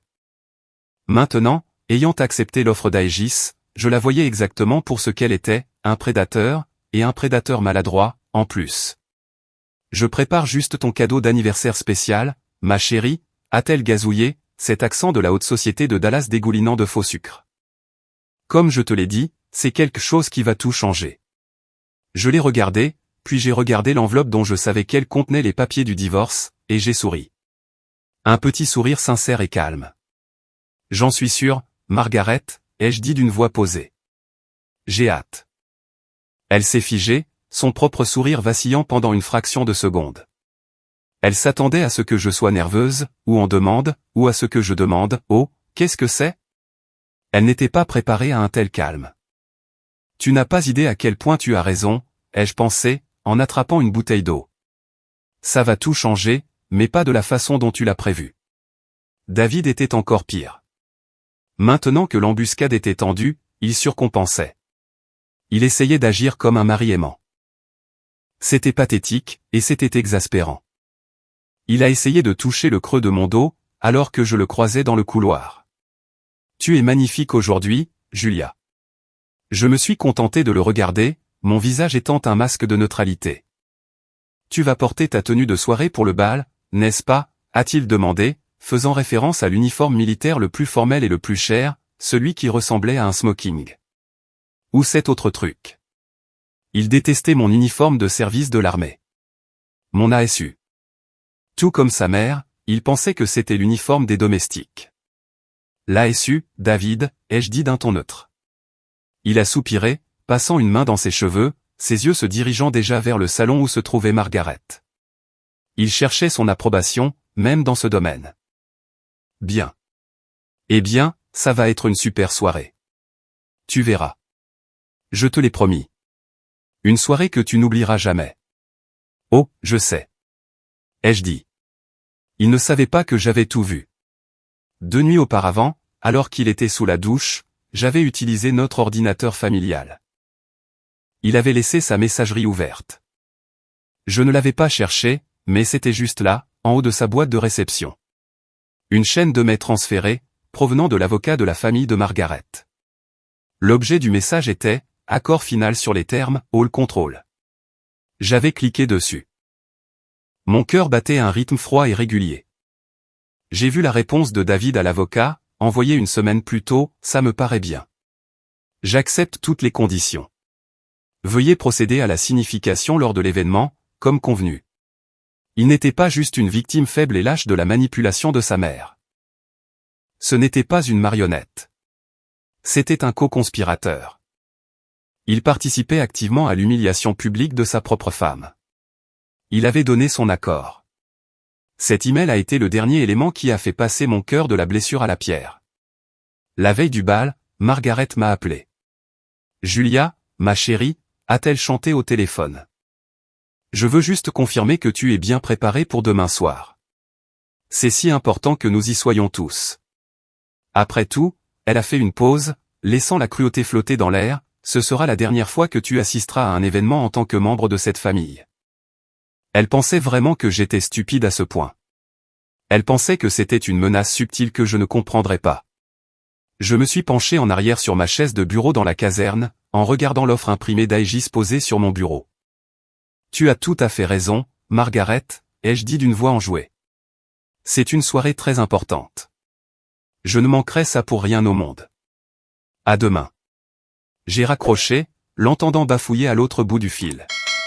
Agacé que je ne me sois pas effondré, que je n'ai pas mordu à l'hameçon. Elle et David s'étaient probablement attendus à ce que je sorte acheter une nouvelle robe de bal, dans une dernière tentative pathétique de gagner leur approbation, pour ressembler à l'une de leurs amies mondaines de Dallas. Je ne l'ai pas fait. Ce soir-là, je suis rentré chez moi, et j'ai sorti mon uniforme de service de l'armée, l'ASU, de sa housse de protection en plastique. Je l'ai posé sur le lit. C'était l'uniforme que Margaret associait au fait de « jouer dans la boue ». C'était l'uniforme dont David avait honte. C'était l'uniforme qu'Aegis avait qualifié d'atout inestimable. J'ai sorti mon kit d'entretien. Je me suis assise par terre et j'ai méthodiquement fait briller les boutons en laiton, jusqu'à ce qu'ils étincellent. J'ai passé un rouleau anti-peluche sur la veste bleu foncé. J'ai vérifié chaque ruban, chaque décoration, chaque insigne de grade, en m'assurant qu'ils étaient parfaitement alignés. Ce n'était pas une robe. C'était mon armure. C'était mon identité. C'était la peau que j'avais gagnée, et non celle dans laquelle je m'étais marié. Demain soir, je ne serai pas Julia Hall, la belle-fille ratée. Je serai le sergent Hall, sous-officier de la logistique, dans l'armée des États-Unis. Et j'entrerai dans cette bataille en portant mon armure. La nuit du bal est arrivée, le jour de mon 31e anniversaire. David était silencieux, vibrant d'une énergie nerveuse et étourdie. Moi, j'étais parfaitement calme. Je me suis maquillé. J'ai relevé mes cheveux en un chignon réglementaire strict. J'ai enfilé l'uniforme. J'avais l'impression qu'il était fait sur mesure. Je m'y sentais puissante. Puis, la pièce maîtresse. J'ai pris la petite pochette noire que j'allais porter. Je l'ai ouverte. J'ai pris la lettre d'offre d'Aegis pliée au mon arme, mon évasion, mon avenir et je l'ai glissée dans la doublure en soie. Je l'ai refermée. Je tenais le petit sac à main. Ce n'était que quelques feuilles de papier, mais à cet instant, il me semblait plus lourd, plus solide, et infiniment plus puissant que mon fusil M4. Un M4 est une arme que l'on utilise pour combattre un ennemi. Cette lettre. C'était l'arme que j'utilisais pour me sauver moi-même. Nous avons conduit jusqu'au centre d'événements. Nous sommes entrés dans la grande salle de bal, bordée des drapeaux des 50 États et des couleurs de l'armée. David a posé sa main dans le creux de mon dos. C'était froid, moite, le toucher d'un traître. J'ai vu notre table. La table 12. Le premier sergent Carter et sa femme étaient déjà là, en train de discuter. Et eux aussi étaient là, Margaret, David, qui venait de me rejoindre, et Emma, assis là, plein d'attente, souriant, tels des vautours à un banquet, attendant que le plat de résistance meure. Ils n'en avaient aucune idée. Ils pensaient être les chasseurs. Ils ne savaient pas que je n'étais plus la proie.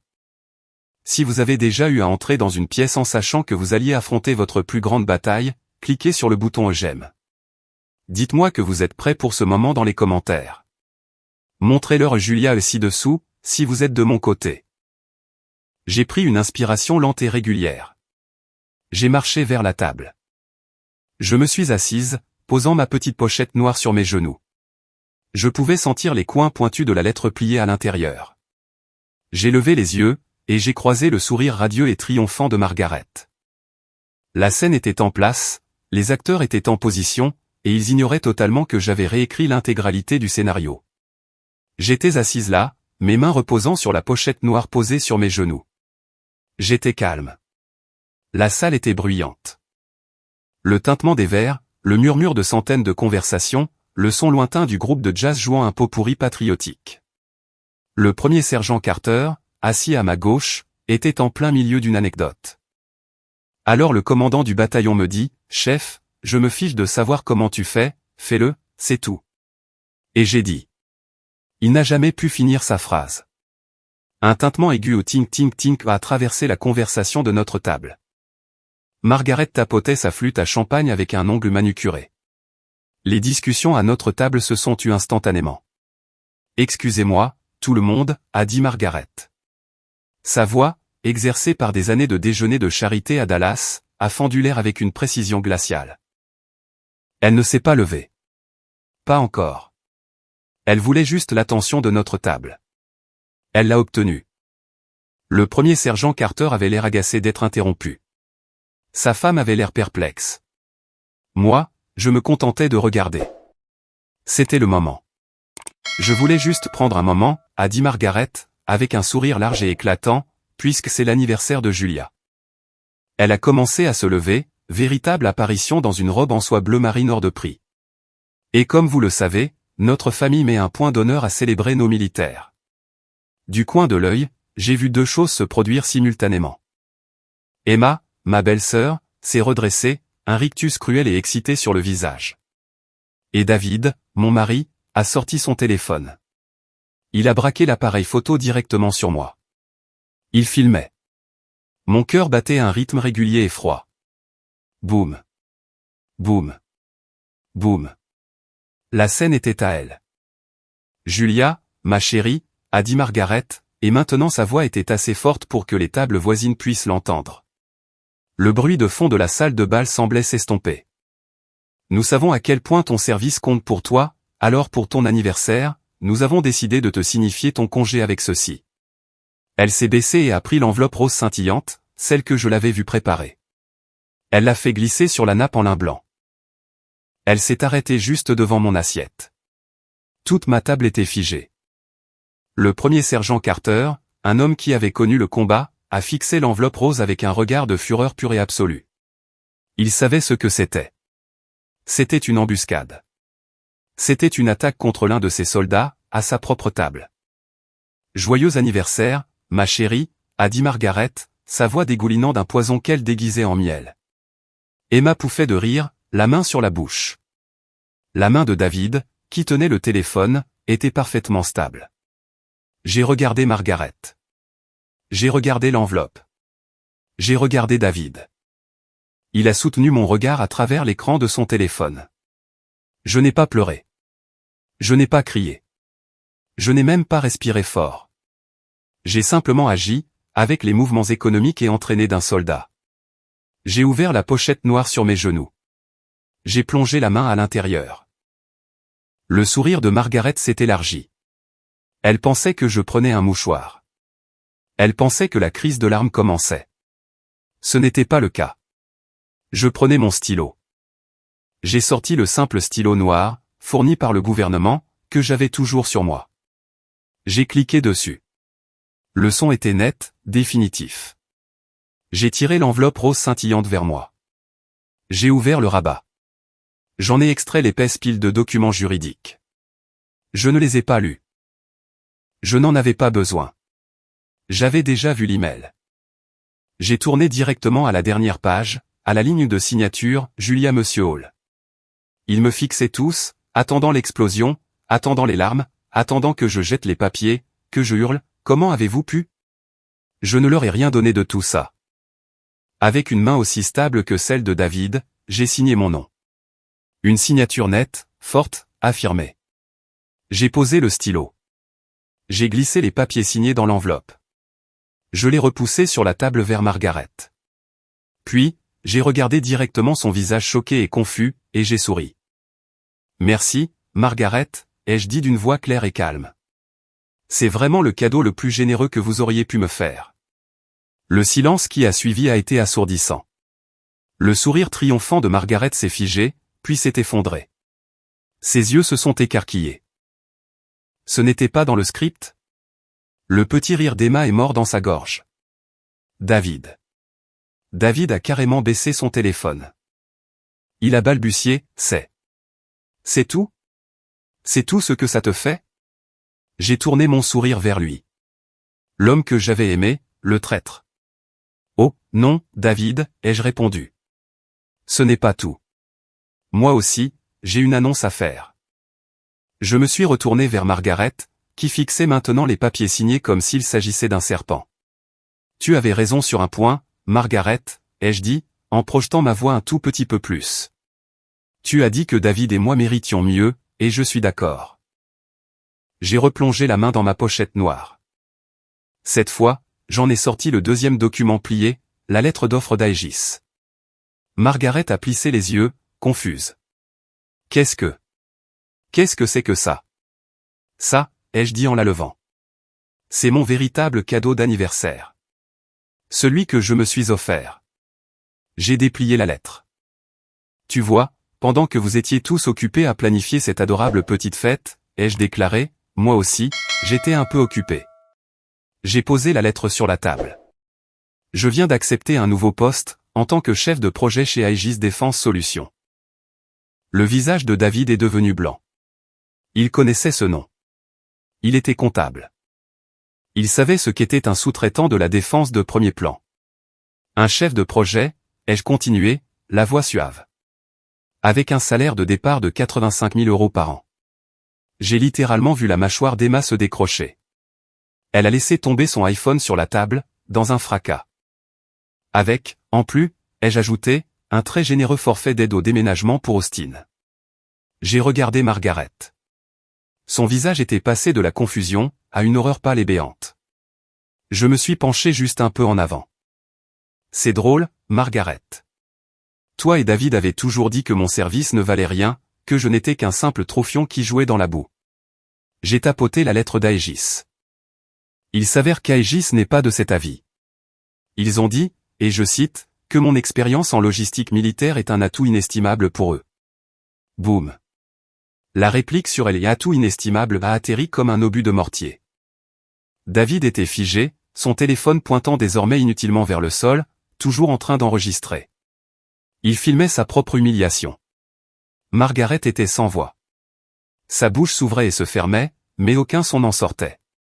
Et puis, est venu le moment que je chérirai pour toujours.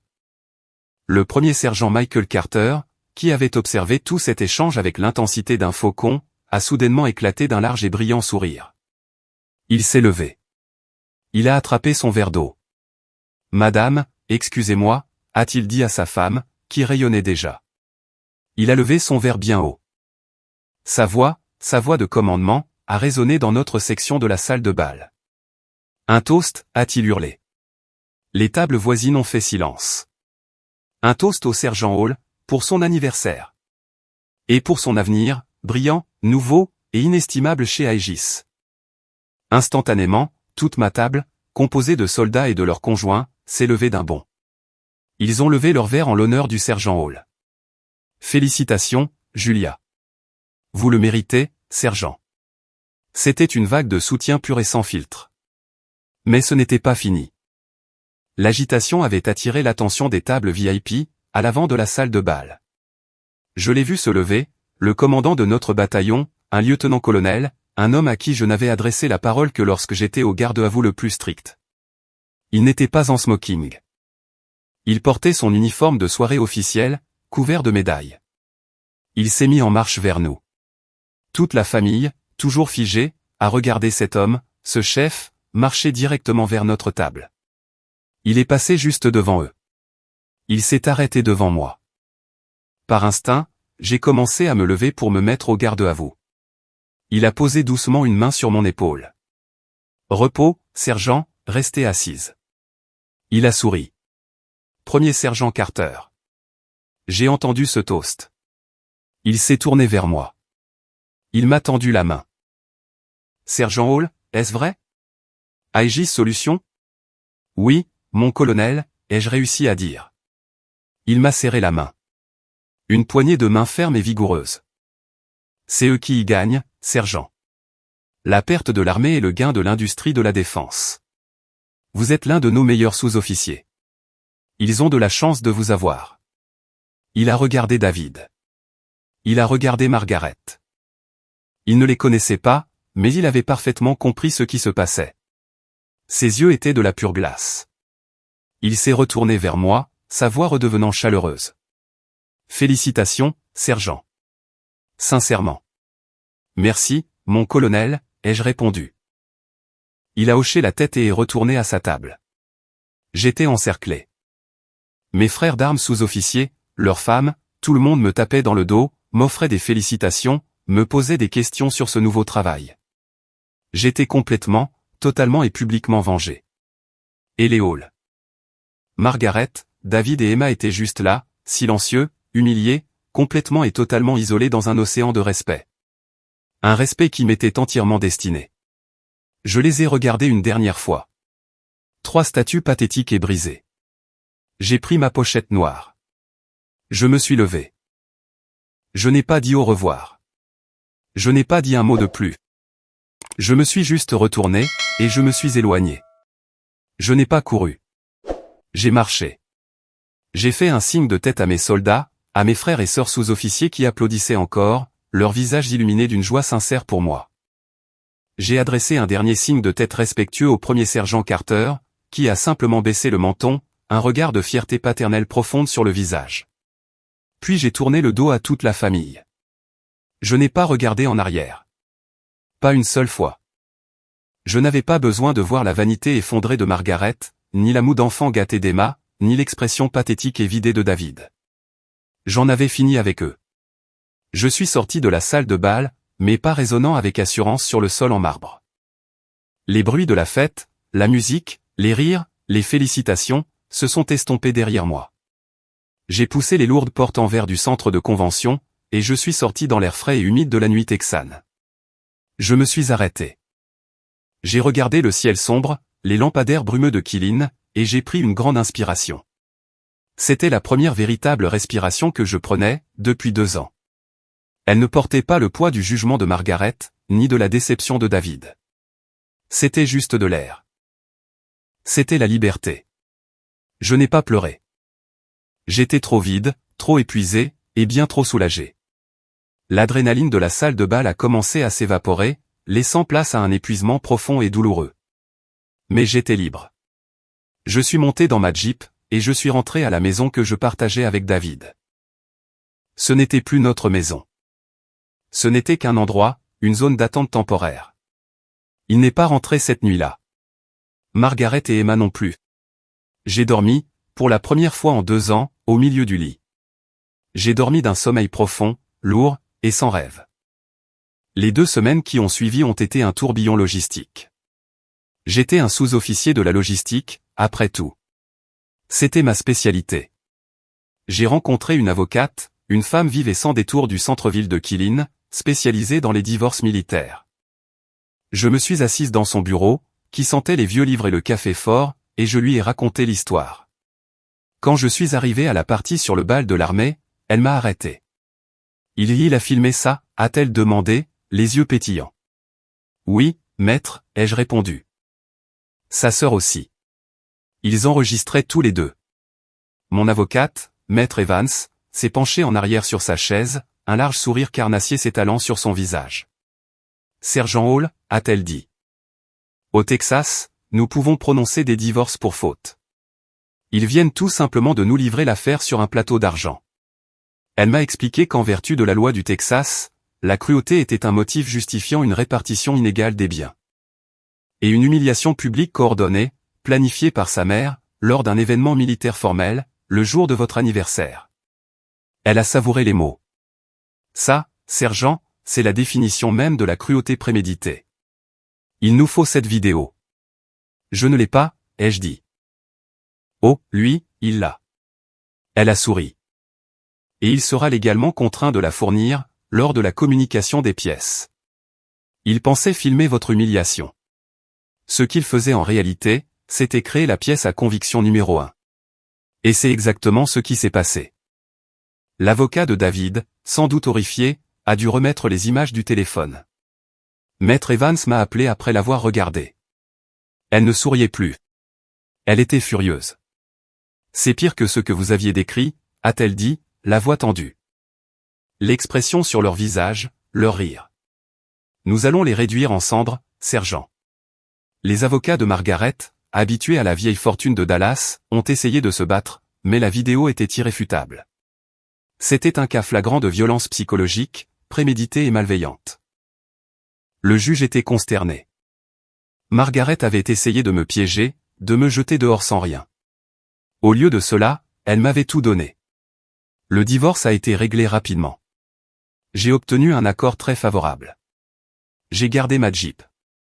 J'ai gardé tout mon propre argent. Et surtout, j'ai gardé chaque centime de ma pension militaire et de mon TSP, mon plan d'épargne retraite. David et sa mère n'avaient aucun droit dessus. L'argent sale de la bidasse, comme il s'est avéré, était entièrement protégé. dès que David a réalisé ce qui se passait, que j'étais vraiment parti, que le plan de sa mère s'était retourné contre eux, et qu'il faisait face à une défaite juridique très publique et très laide, les SMS ont commencé. Au début, ce n'était que de la rage pure et paniquée. Mais qu'est-ce que tu fabriques, Julia? Tu te rends ridicule. Tu me rends ridicule. Tu crois que c'est drôle? Tu as humilié ma mère, après tout ce qu'elle a fait pour toi. Je n'ai pas répondu. Puis, environ un jour plus tard, le ton a changé pour passer à la négociation. Ok, écoute, je comprends. Tu es en colère. Tu as fait passer ton message. Tu peux rentrer à la maison maintenant. Maman est retournée à Dallas. Julia, allez. Ne gâche pas 2 ans pour une mauvaise soirée. Une mauvaise soirée. J'ai failli rire. Je n'ai toujours pas répondu. Puis, enfin, est venu le désespoir pathétique et pleurnichard. Les messages arrivaient à 2 heures du matin. Julia, s'il te plaît. Je suis désolé. C'était l'idée de maman de bout en bout. Tu sais comment elle est. Je n'ai jamais voulu te faire de mal. Je suis assis là, tout seul. La maison est si vide. Tu me manques. Je t'aime. J'ai lu ce dernier message. Je t'aime. Et je n'ai rien ressenti. Non, ce n'est pas vrai. J'ai ressenti quelque chose. De la pitié. De la pitié qu'un homme de 32 ans soit si faible, si creux, qu'il ne sache même pas ce que ce mot signifiait. Il ne m'aimait pas. Il aimait le fait que je sois une présence pratique et stable, qui ne défiait pas sa mère. J'ai lu ces mots et j'ai ressenti de la pitié, pas de l'amour. Et c'est ainsi que j'ai su que j'en avais vraiment fini. Je marchais vers ma voiture, sur le parking de la caserne, après mon briefing final de fin de service. Il pleuvait. J'avais la tête baissée, mes clés à la main, l'esprit déjà à Austin, quand une voiture s'est arrêtée, bloquant mon chemin.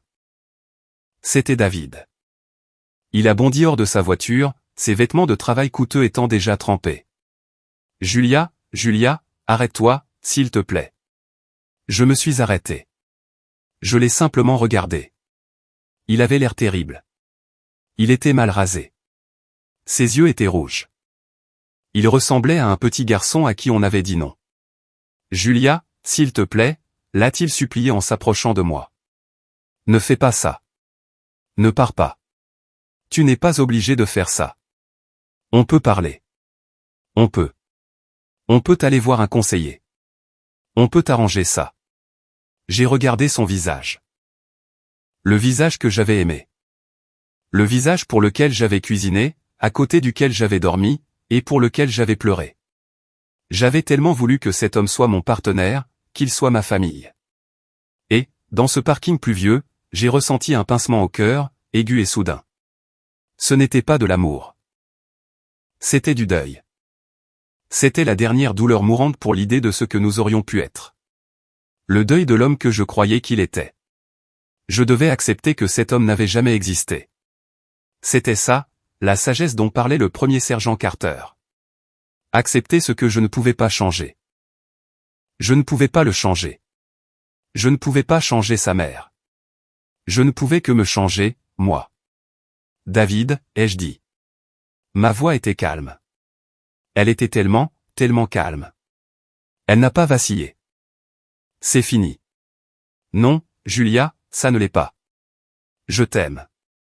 Non, tu ne m'aimes pas, ai-je dit, et la simple vérité de ces mots est restée suspendue dans l'air. Tu ne m'aimes pas, et ce n'est pas grave. J'ai fait un pas vers ma voiture. Il a bougé pour me bloquer le passage. S'il te plaît, qu'est-ce que je suis censé faire? Je l'ai regardé droit dans les yeux. David, ta vie appartient à ta mère. Ma vie m'appartient. C'est la dernière chose que je lui ai jamais dite. Au revoir, David. Je suis monté dans ma Jeep. Il criait encore, Julia. J'ai mis la clé dans le contact.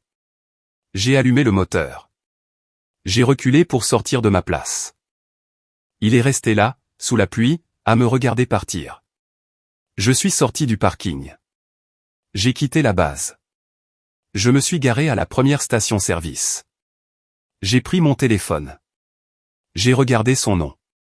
C'était le moment. La coupure finale, la limite définitive. C'était douloureux. C'était une mort, mais c'était nécessaire. J'ai appuyé sur son nom. J'ai fait défiler vers le bas. J'ai appuyé sur rebloquer. Le passé était derrière moi. Il était temps de regarder vers l'avenir. 18 mois plus tard, je me tiens dans mon bureau. Il se trouve au 22e étage d'un bâtiment de verre et d'acier, qui transperce le ciel lumineux du Texas. Mais on n'est pas à Killeen. On n'est pas à Dallas. On est à Austin. La ligne d'horizon est vivante, témoignage de l'énergie, de la technologie, et d'un avenir en construction permanente. C'est un monde à des années-lumière des traditions stagnantes de la vieille bourgeoisie de Highland Park. Sur le verre dépoli de ma porte, il n'est pas écrit Madame David Hall. Il n'est pas écrit Sergent. Il est écrit Julia Hall, chef de projet principal. Je porte un élégant tailleur pantalon gris foncé, très corporate. Il me donne une sensation différente de mon uniforme de service de l'armée. Pas plus lourd ni plus léger, juste différent. C'est une nouvelle sorte d'armure, une armure que j'ai choisie. Je regarde par la fenêtre, non pas un parc de véhicules poussiéreux, mais les collines verdoyantes et vallonnées à l'ouest de la ville. Je sirote un café, non pas le jus de chaussettes brûlées de la base, mais un doux café filtre d'origine unique. J'ai 33 ans. J'ai un salaire à 6 chiffres. Et le mois dernier, j'ai signé pour mon propre appartement en rez-de-chaussée, près de Zilker Park. Mon nom, mon prêt hypothécaire, ma vie.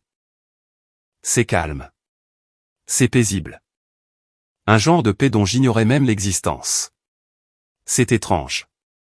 Les choses mêmes que Margaret Hall méprisait chez moi, les choses mêmes dont David avait honte, sont les raisons exactes pour lesquelles je me tiens ici aujourd'hui. Dans le monde des affaires des sous-traitants de la défense, ils se fichent de savoir qui est votre père. Ils se fichent des événements de charité auxquels vous assistez. Ils ne se soucient que d'une chose, les résultats. Ils ne qualifient pas ma discipline de sous-officier de rigide. Ils l'appellent concentration. Ils ne qualifient pas ma capacité à gérer des soldats autoritaires. Ils l'appellent leadership. Ils ne disent pas que mon expérience dans un parc de véhicules en zone de guerre, c'est le jouer dans la boue. Ils l'appellent maîtrise de soi sous la pression. Lors de ma première évaluation de performance, mon nouveau patron, un vice-président qui était autrefois colonel chez les Marines, a regardé mes résultats. Hall, a-t-il dit. Vous dirigez vos équipes avec l'efficacité tranquille d'un sous-officier chevronné. C'est une bouffée d'air frais. Nous vous promouvons. Je ne suis pas respecté à cause de l'homme que j'ai épousé, ou du nom de famille que j'ai porté. Je suis respecté pour mes compétences. Je suis respecté pour ces mêmes compétences que j'ai acquises, alors que je portais un uniforme. Les compétences que cette femme dans sa robe en soie qualifiait de service, avec un rictus de mépris. Ma nouvelle vie était belle. Elle était bien remplie. Je guérissais. Je construisais. Je pensais que le chapitre de l'armée était clos. Une partie de mon passé pour laquelle j'étais reconnaissante, mais une partie qui était belle et bien terminée. Puis, j'ai reçu cet email. Il ne venait pas de LinkedIn. Il ne venait pas d'un chasseur de tête d'entreprise. L'expéditeur avait une adresse en .1000. Il venait du groupe de commandement de Fort Cavazo. Mon cœur a battu la chamade. Je n'avais pas réalisé que Fort Hood avait été rebaptisé. Un nouveau nom pour une nouvelle ère. Cela semblait approprié. L'email était formel. Le bureau du personnel G1 de l'armée requérait ma présence, non pas pour une réunion, non pas pour un rappel. Il m'invitait à être la conférencière principale pour la session trimestrielle du TAP de la base. Le TAP, le programme d'aide à la transition. Ce cours obligatoire que chaque soldat, du simple soldat au colonel, doit suivre avant de quitter l'armée. Le cours conçu pour les aider à faire la transition, à traduire leurs compétences, à les préparer au monde extérieur. Il me demandait de revenir, de me tenir sur cette scène, d'être le pont entre le monde que j'avais quitté, et le monde que je venais de conquérir. J'ai répondu en 2 minutes, oui. Une semaine plus tard, je me retrouve debout sur la scène d'un auditorium que je connais bien. C'est le même où je me suis assise pour mon propre cours du TAP, terrifié et brisé. Mais aujourd'hui, je ne suis pas dans le public.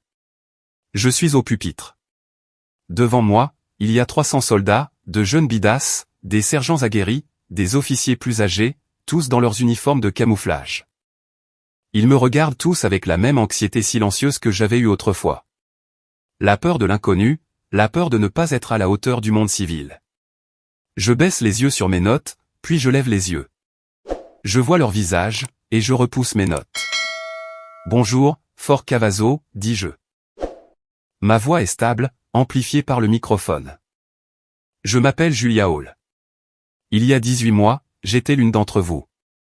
J'étais sergent, un sous-officier de la logistique, juste ici, sur cette base. Et j'étais terrifié. J'étais terrifié à l'idée que tout ce que j'avais fait, tout ce que j'avais appris, ne signifierait rien là-bas. J'ai montré du doigt le panneau de sortie. Vous allez entendre beaucoup de gens parler, et certains d'entre eux, dans votre vie, pourraient vous dire que vous avez besoin d'une transition. Ils vous diront que vous devez vous adapter. Ils vous diront que votre expérience militaire n'a pas de valeur dans le monde réel. Ils vous diront que vous n'êtes un simple troufion, un simple servant. J'ai laissé les mots flotter dans l'air. Je suis venu de ce monde réel où pour vous dire une seule chose, ils ont tort. Une onde d'énergie traverse la pièce. Maintenant, ils écoutent. Votre discipline, votre capacité à vous présenter à l'heure, à chaque fois. Votre leadership. Que vous ayez dirigé une équipe de 2 personnes ou un peloton de 30. Votre calme inébranlable lorsque tout est en feu et que la mission doit être accomplie. Ce ne sont pas des choses dont on doit se détacher. Ce ne sont pas des choses à oublier. J'ai souri, ressentant une flamme que je n'avais pas ressentie depuis longtemps. Ces compétences, ai-je dit, ma voix résonnant avec une certitude absolue, sont les denrées les plus rares et les plus précieuses dans le monde des affaires. Ne laissez personne vous dire le contraire. J'ai fait une pause, et mes yeux ont balayé le premier rang. Et c'est là que je l'ai vu. Assis au premier rang, dans un polo civil, se trouvait Michael Carter, mon ancien premier sergent. Il n'était pas en uniforme. L'email mentionnait qu'il était en congé de fin de service, sur le point de prendre sa retraite.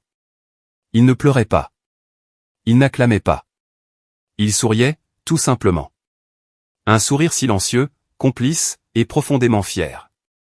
Il m'a vu. Il m'avait toujours vu. En le voyant, en voyant ses soldats, tout s'est cristallisé. La dernière pièce du puzzle s'est mise en place. J'ai pris une grande inspiration, et je leur ai livré ma dernière pensée. La vérité. Écoutez, ai-je dit, partir est effrayant. Le changement est effrayant. Mais j'ai appris quelque chose. Je l'ai appris d'un très sage premier sergent, juste ici sur cette base. J'ai regardé droit vers Carter. Il m'a parlé de la prière de la sérénité, de la sagesse de connaître la différence. La différence entre ce que vous ne pouvez pas changer et ce que vous pouvez changer. Vous ne pouvez pas changer l'esprit des gens qui sont déterminés à vous méprendre. Vous ne pouvez pas changer les préjugés des gens qui vous regardent de haut. Vous ne pouvez pas changer leur amertume, ou leur jalousie, ou leur haine. Mais vous pouvez changer votre vie. Vous pouvez changer votre avenir. Vous pouvez prendre vos compétences, votre intégrité et votre force, et vous pouvez construire une nouvelle vie à partir de zéro. N'ayez pas peur du changement, ai-je conclu. Soyez assez courageux pour changer les choses que vous pouvez. L'auditorium est resté silencieux un instant, et puis, il a explosé. Ce n'était pas juste des applaudissements polis. C'étaient des acclamations. C'étaient des soldats debout, sur leurs pieds. Le premier sergent Carter a été le premier à se lever. J'ai quitté cette scène non pas comme une victime, non pas comme un soldat, mais simplement comme Julia. J'ai ressenti un profond sentiment de gratitude. C'était une pensée étrange, qui s'est imposée à moi alors que je conduisais ma propre voiture, vers mon propre appartement, dans ma nouvelle ville. J'étais reconnaissante envers Margaret Hall. Sa cruauté, sa malice, son besoin pathologique de détruire. Elle ne l'avait pas fait. Elle m'avait libéré. Son cadeau d'anniversaire vicieux n'était pas une malédiction. C'était la clé. Cette enveloppe haineuse et scintillante qu'elle avait fait glisser sur la table. En fin de compte, c'était vraiment le plus beau cadeau que j'ai jamais reçu. C'était le don de ma propre vie. Merci d'être resté avec moi, d'avoir écouté mon histoire. Ce voyage de guérison était le mien, mais je sais que les sentiments d'être sous-estimé, de se battre pour être vu, sont partagés par tant de personnes. Mon histoire est terminée, mais la vôtre est peut-être encore en train de s'écrire. Si cette histoire vous a donné de la force, ou a validé votre propre valeur, s'il vous plaît, soutenez cette chaîne en cliquant sur le bouton j'aime et en vous abonnant pour d'autres histoires de résilience. Et dans les commentaires, je veux vous voir revendiquer votre propre pouvoir. Commentez simplement j'ai de la valeur ci-dessous, parce que vous en avez.